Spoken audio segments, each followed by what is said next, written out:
The tragic death of former Japanese Prime Minister Abe Shinzo is devastating news.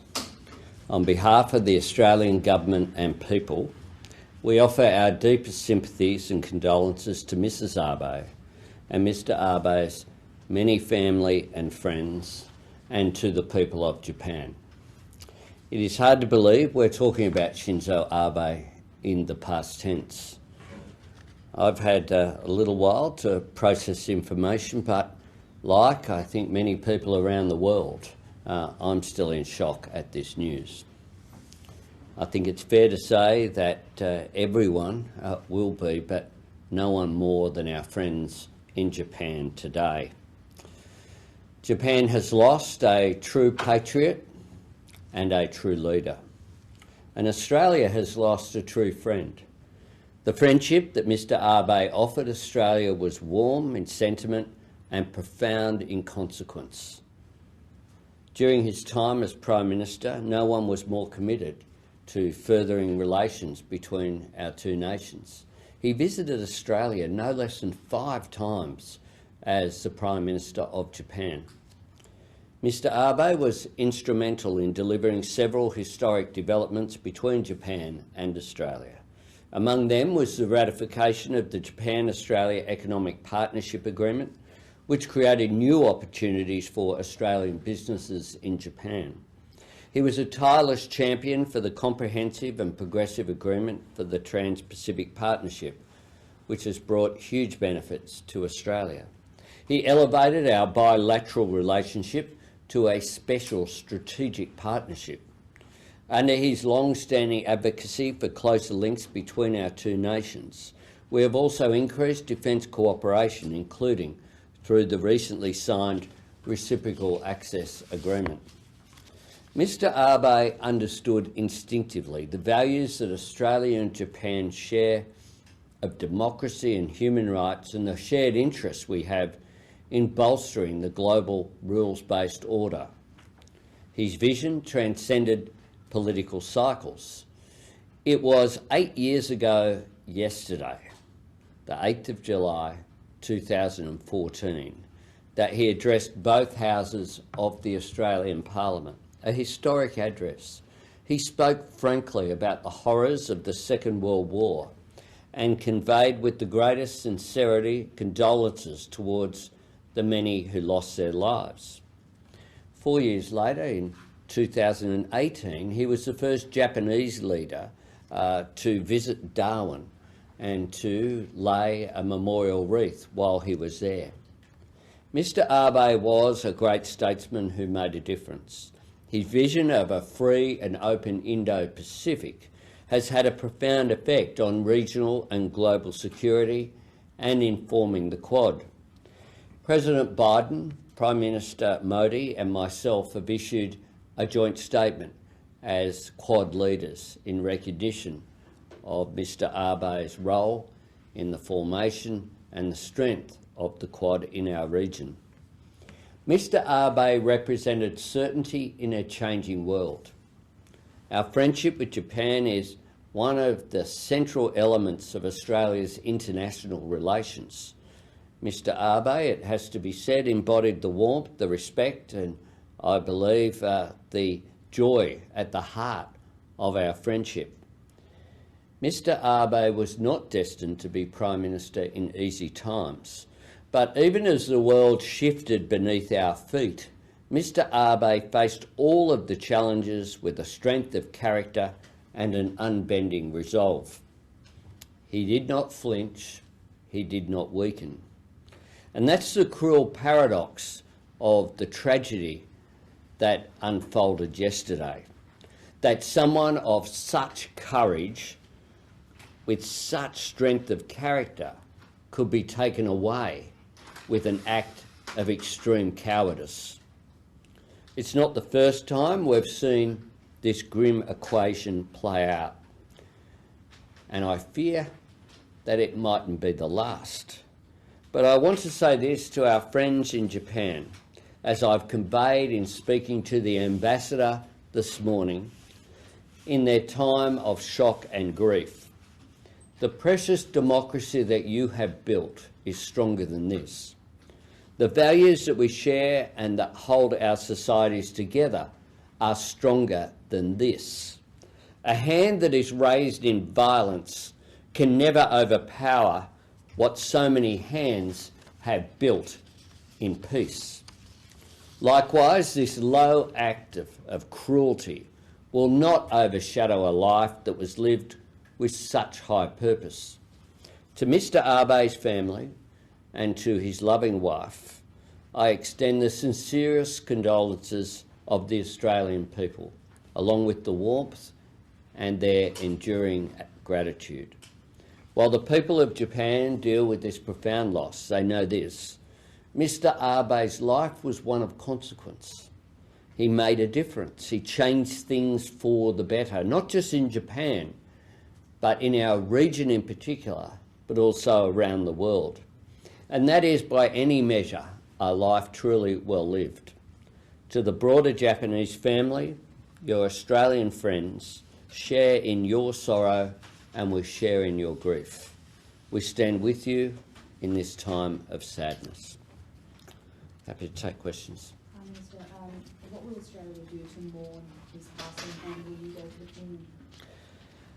The arrangements for Mr. Abe's funeral will not be discussed until after the elections, which are being held tomorrow, my understanding is.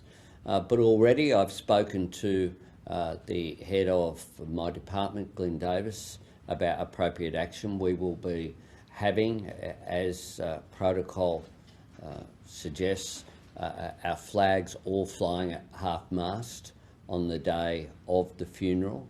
I've spoken as well with premiers overnight and again this morning, and throughout Australia there will be tributes made to Mr. Abe, and also with respect for the people of Japan. There will be a range of measures taken, and I thank the premiers for their cooperation in this. Tomorrow there will be lighting on the Sydney Opera House, our most totemic symbol of Australia, in recognition of Japan and our friendship with Japan. And I spoke with Premier Perrottet. I have spoken as well with Premier Andrews this morning. There will be lighting of the iconic buildings in Melbourne and Victoria this evening, and indeed in Adelaide, the Adelaide Oval, Parliament House and the Torrens Footbridge will all be lit up in red and white, the Japanese colours, and other state premiers and chief ministers are also making arrangements. I will certainly be inviting as well former prime ministers to attend any funeral. Mr. Abe was very close, particularly to former Prime Minister Tony Abbott, and I note he gave a very touching tribute, and we've been in touch by text message with Tony last night, and we're seeking those discussions. But I'll make further announcements when they are appropriate. But the relationship between Australia and Japan is one that has developed, of course, since the Second World War, as one of friendship. It's a close relationship in terms of business and the economy. They're an important trading partner. They're important friends of Australia. We welcome tourism and that people-to-people engagement, and of course just 2 days after the election I travelled to Tokyo. I have also conveyed to the ambassador that I will have discussions directly with Prime Minister Kishida, who I was also of course able to meet with as part of the NATO summit. So I've developed very early on in my Prime Ministership, a close relationship with the Prime Minister.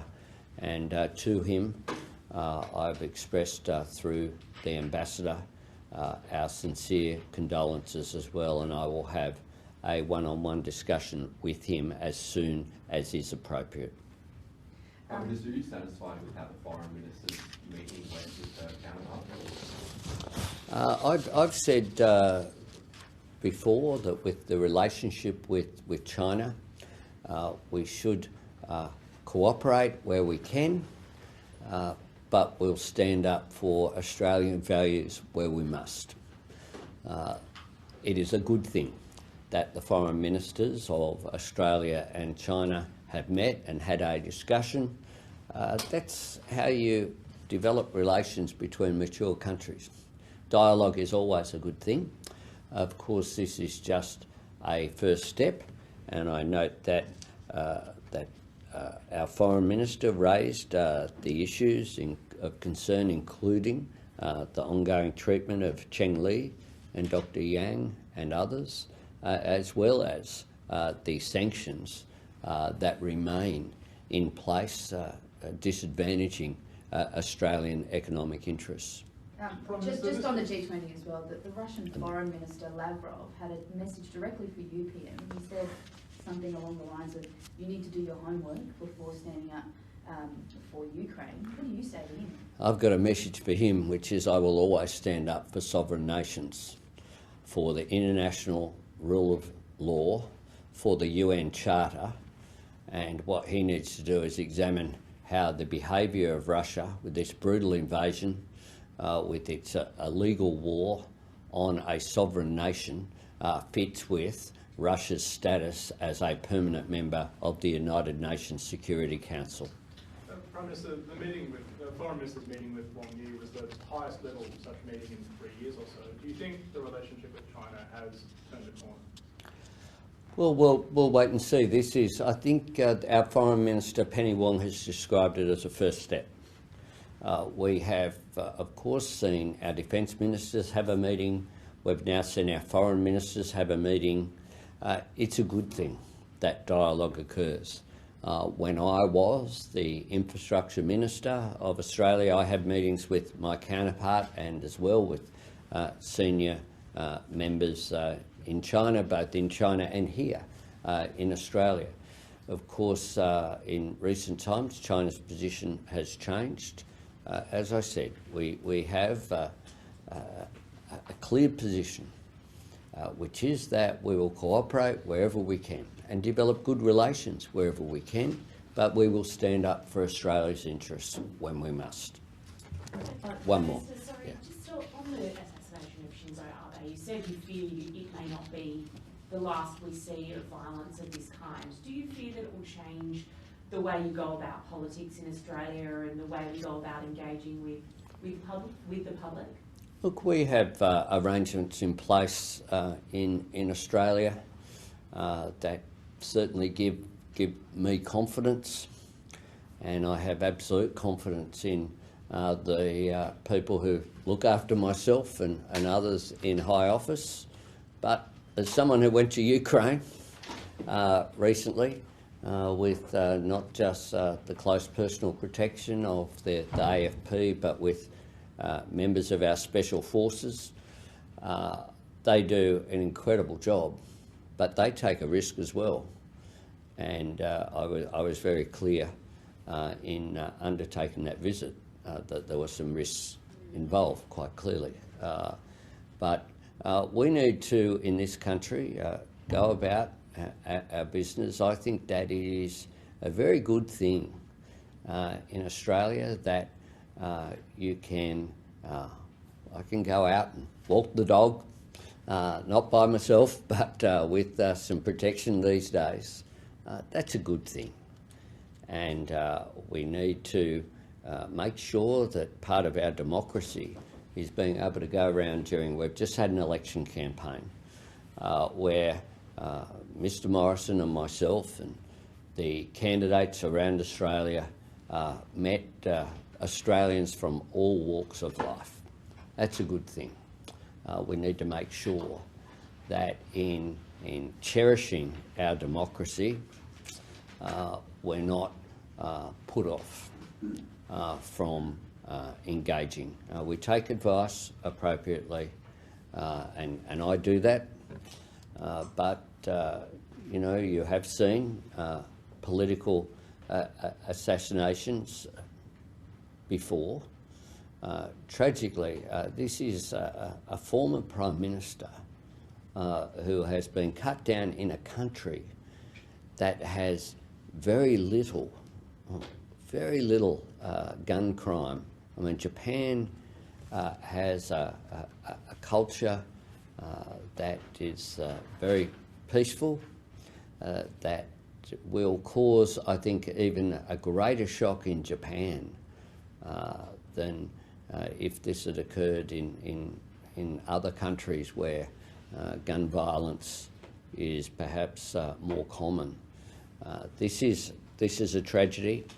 It is an attack on our democracy. We need to cherish that democracy, and part of cherishing that democracy is allowing for that interaction that we have in this great country of Australia, whereby people in senior positions are able to walk down the street, attend events, whether in a professional or in a personal capacity, and feel that they are safe from this sort of senseless violence, this crime, this act of terrorism that we've seen tragically unfold in Japan. Thanks very much. Last, if I can, sure. So the AHPPC put out an updated statement yesterday warning that we're entering a new wave, that we're likely to see an increase in hospitalisations and deaths, as well as disruptions to workplaces, similar to what we saw in January. This is the health advice that you said that you will follow, so will you bring back any restrictions or mandates, both masks and vaccines, or would you ask the states to do so?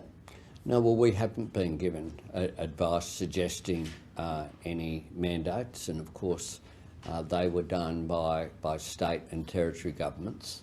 What we are doing, though, is bringing forward from Monday access to vaccines. It's recommended that those above the age of 50 do get their additional booster shot. I intend myself to get an additional booster shot. People, if they're eligible, should do it. It minimises the impact, and people should follow that health advice. For people of the age of 30 and above as well, they're eligible. People, in my view, should take the very strong advice, which is that vaccinations save lives, and people should, of course, take whatever precautions they can as well. The pandemic isn't over, so where people wish to wear masks, take precautions, wash hands, all of those measures, socially distance, are common sense, and people have people have got used to doing it, and people should listen to that advice, which is about not just looking after an individual's health, it's about looking after the health of your family and all those who you come into contact with. Thanks very much.